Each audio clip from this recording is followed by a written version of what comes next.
Electric scooters, are we supposed to love them or are we supposed to hate them? Good question. Interestingly enough, the government over here in Perth got into a bit of a moral panic recently about electric scooters. And some months ago, they put out a survey asking people to respond about what they thought of them. Were they a pain in the backside for pedestrians? Were they dangerous? Were they too fast? All that kind of stuff. And recently in the paper I saw an article about the introduction of speed and age restrictions for scooter use, which I kind of wondered, well, how much of that was actually based on data and statistics and how much was just based on outrage from radio shock jocks and stuff like that. And cyclists, I'm sure, are quite used to what happens when shock jocks get their teeth into an issue and decide to start making a go of it. So I just thought I would put up some video of a couple of days of cycling around Perth. And look, these are different circumstances. Most of the video was actually shot in the morning during the commuting time, around 6 to 7 a.m. on some routes which are very popular for bike commuting into the city and also for big packs of fitness cyclists. Now, how many scooters are actually out there on the road? And I think the answer is nobody really knows, because whilst there is a really good network of bicycle counters over here in Perth, they're just absolutely everywhere and statistics usually updated in real time, the counters, I doubt, are able to differentiate between a bike and a scooter. So really the only way you could find out how many scooters are out there is to go the old-fashioned way, give someone a clipboard and a chair and a pencil and get them to go and stand somewhere or sit somewhere and count the people going past, which I don't think has been done. Anyway, what are my observations over the last 6 months? Well, firstly, scooters are what I call relatively popular for short-range commuting, and by that I'd say 5 kilometres or less in each direction. What I've certainly noticed when I do my big lap around the river, which is about a 50-kilometre lap, I only see scooters in like the last 5 kilometres from the CBD in either direction. You don't really see them further out than that. Look, you might see them, people going to the local shopping centres and things like that, but in terms of commuting from the city, if you got your protractor out and you drew a circle around the CBD of about 5 kilometres, I doubt you'd see anyone commuting further out than that. I have seen them being used by young people for recreation, just riding around parks and things like that. Or the other thing is when they have big events down on the foreshore and parking is an absolute pain, just atrocious, you'll see people on their scooters scootering either from the car park to the event, or I guess if they live close enough, scootering from home to the event.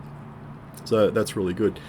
And is battery life really an issue if you only need to travel about 10 kilometres in total per day? And I think the answer is no. So, if you the crazy thing is, if you're looking at a scooter and you compare it and you're worried, oh my God, it's only got 20 kilometres of battery life. Well, have you thought about how long you'd actually have to stand on a scooter to go 20 kilometres? And would that be comfortable? At least on a bike, you're sitting down. I can quite happily go and ride for 3.5, 4 hours sitting down. And it's fine, but would you like to actually stand up on a scooter for that period of time? And I think the answer is no. When it comes to things like comfort, most people are just really, I think 20 minutes might be the maximum. I don't know. I mean, scooter riders would have to tell us. But look, essentially, what's the difference between standing on a bus or a train for, say, 20 minutes versus standing on a scooter to get to work?